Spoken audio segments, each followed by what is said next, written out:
Hello, and welcome to the second episode of Random Tek. Today we're going to be exploring the history of Apple's webcams. Why?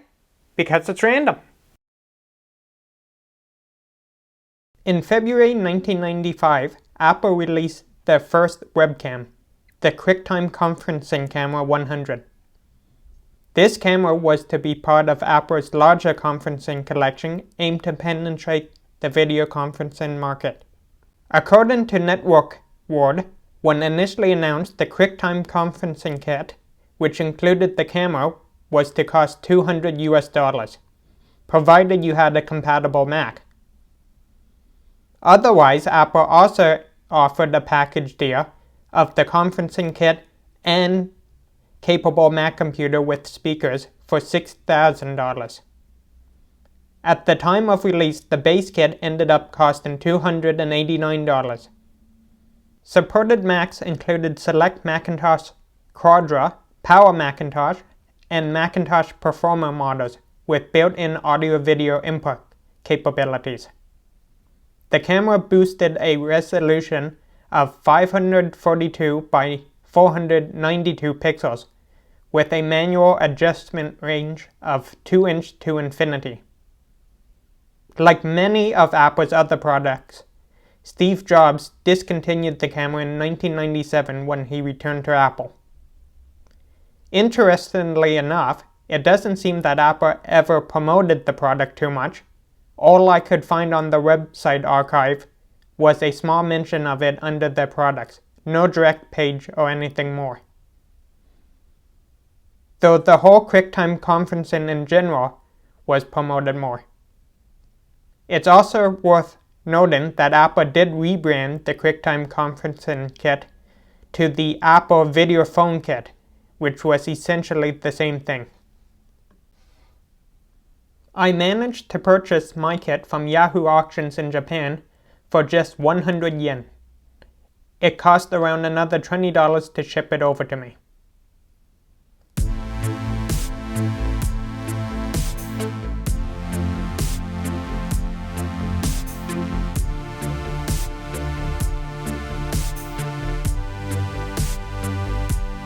Opening up the box, we are presented with the software CD,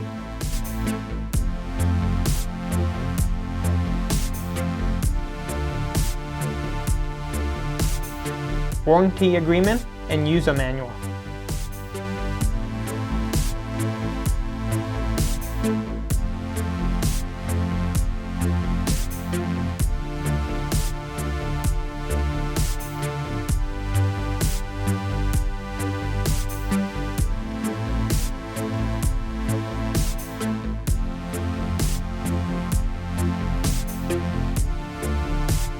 Three cables, one composite, one S-Video to DC power plug, and one S-Video to composite and power plug.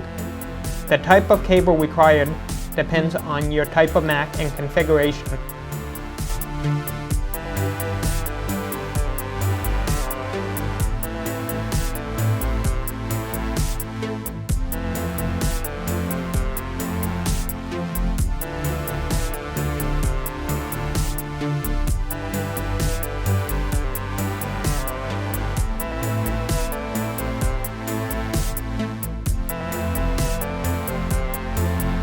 We also find the camera itself and a couple of adhesive pads.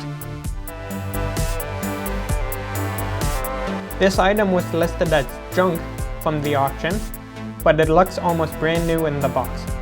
If it was used, the previous owner took great care of it.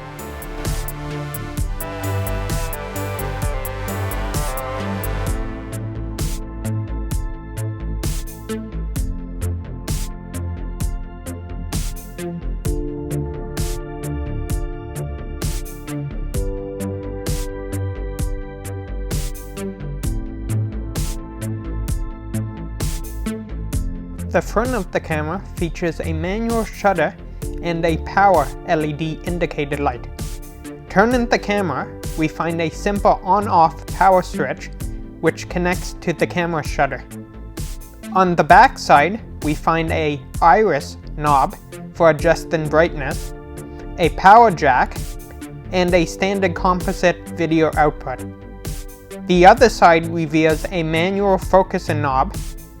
Lastly, on the bottom side, gives us a switch for changing the frequency between 50 Hz and 60 Hz, as well as a standard tripod screw-on.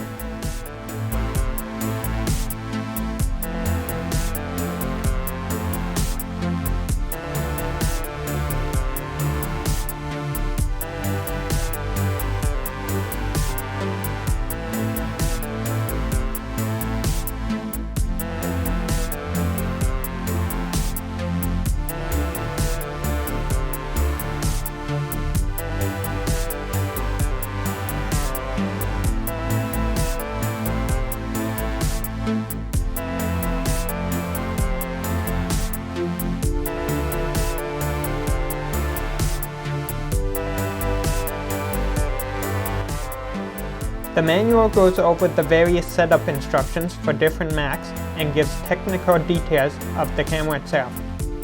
The one thing I found missing was the power adapter requirement. It listed a standard 12V 1.9 watt AC adapter on one page, and more specifically on another page with a 5.5mm diameter plug being center positive. However, it didn't list the inner diameter of the DC plug nor the more commonly used amperage. For the amps, we can figure it out by dividing the wattage by the voltage, which gives us about 0.16 amps. The inner diameter of the DC plug ended up being 2.5mm. This power adapter here should do the job. Plugging the composite video output from the camera to my video capture device should work.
The quality wasn't actually that bad with all things considered.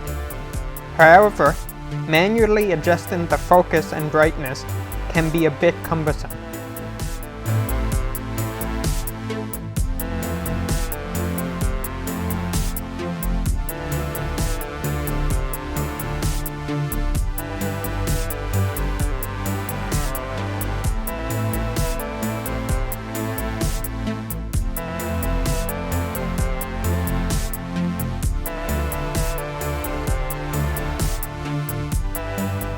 Apple went silent with webcams for a while, till June 2003, when they released their well-received iSight webcam.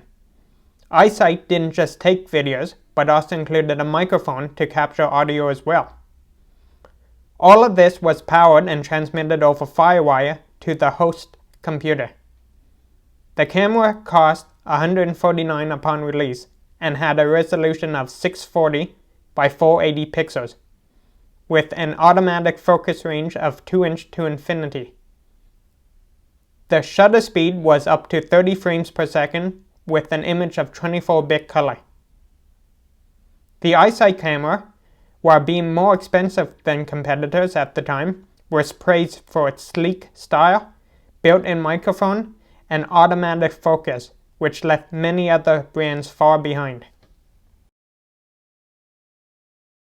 This was another used product I purchased off of eBay, and while the outside of the box shows some wear, the inside again seems very clean and well looked after.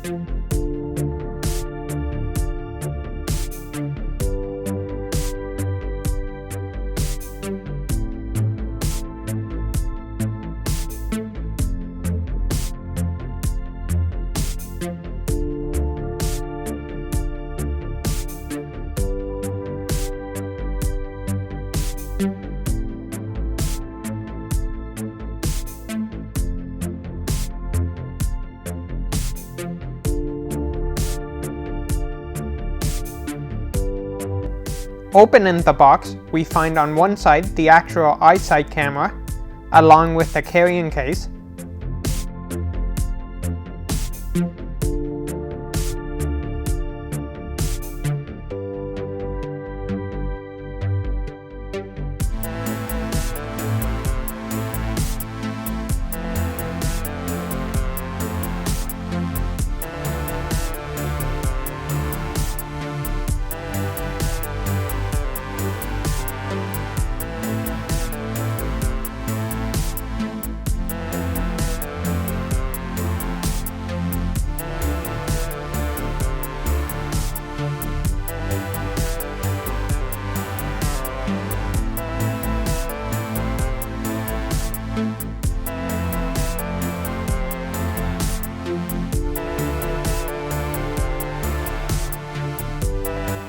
On the other side, we are presented with a user manual and warranty information.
Underneath that is the firewire cable and a variety of mounting brackets for use of different types of computers and monitors.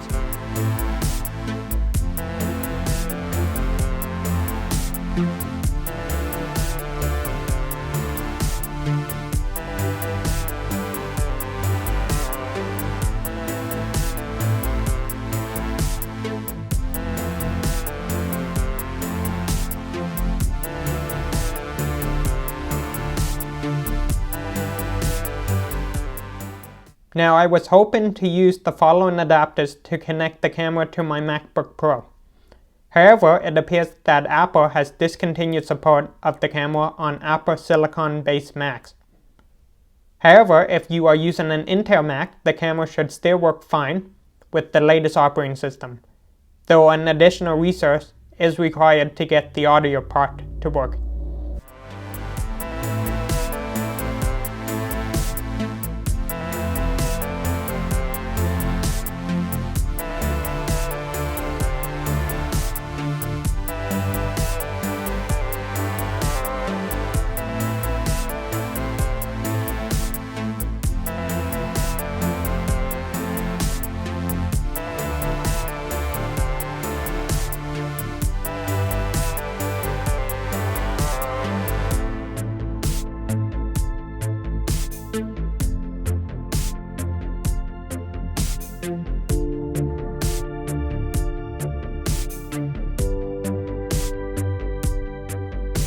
Testing on an older MacBook Pro, the iSight camera works with no problem. And the sound? Well, I'll let you decide. Hello, testing, 1, 2, 3. Hello, testing. With the new series of MacBooks being announced in 2006 with built-in webcams, Apple discontinued the iSight camera in December 2006. However, Apple did continue using the iSight name with the built-in webcams of the various computers, eventually rebranding them as FaceTime cameras in 2010. While the camera quality can vary from Mac to Mac based on underlying processing specs, the general timeline is as follows. Just like the physical iSight camera, Apple's first internal iSight camera had a resolution of 480p. This was featured in the first MacBook of mid-2006 all the way up to the last revision of them in 2017. However, starting in early 2015, Apple rebranded the camera to FaceTime for the MacBook. This camera was also seen in MacBook Air from early 2008 to mid-2011, the MacBook Pro from early 2006 to mid-2010, and finally the iMac, starting in October 2005 with the iMac G5 iSight edition to mid-2010.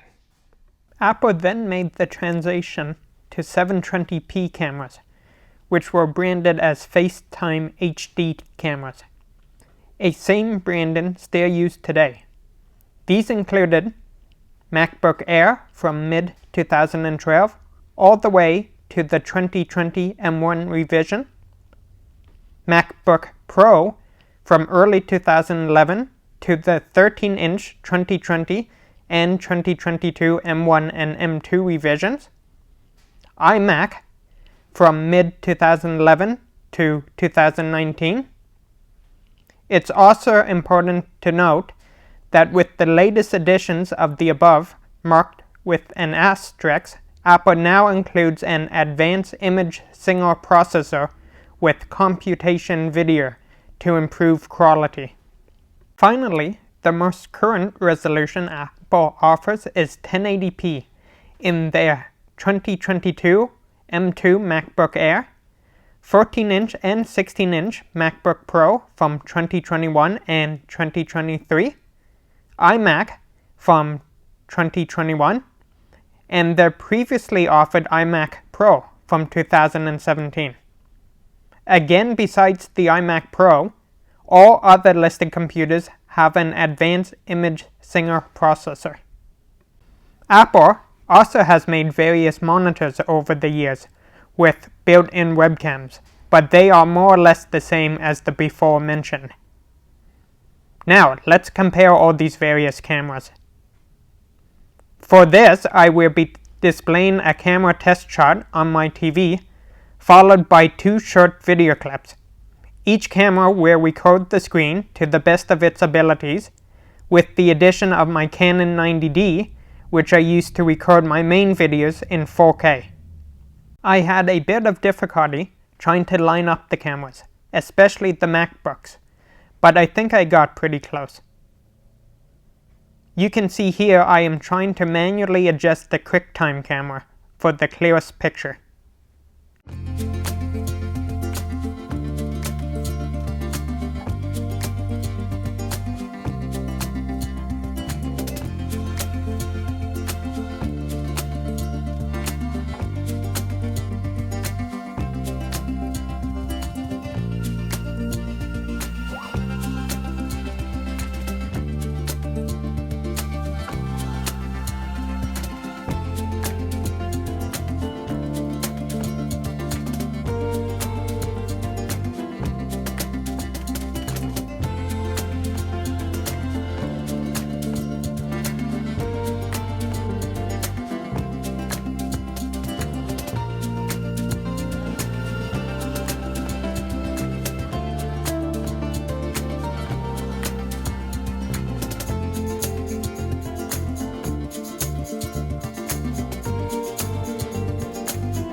Obviously, the newer and higher the resolution of the camera, the better results we got.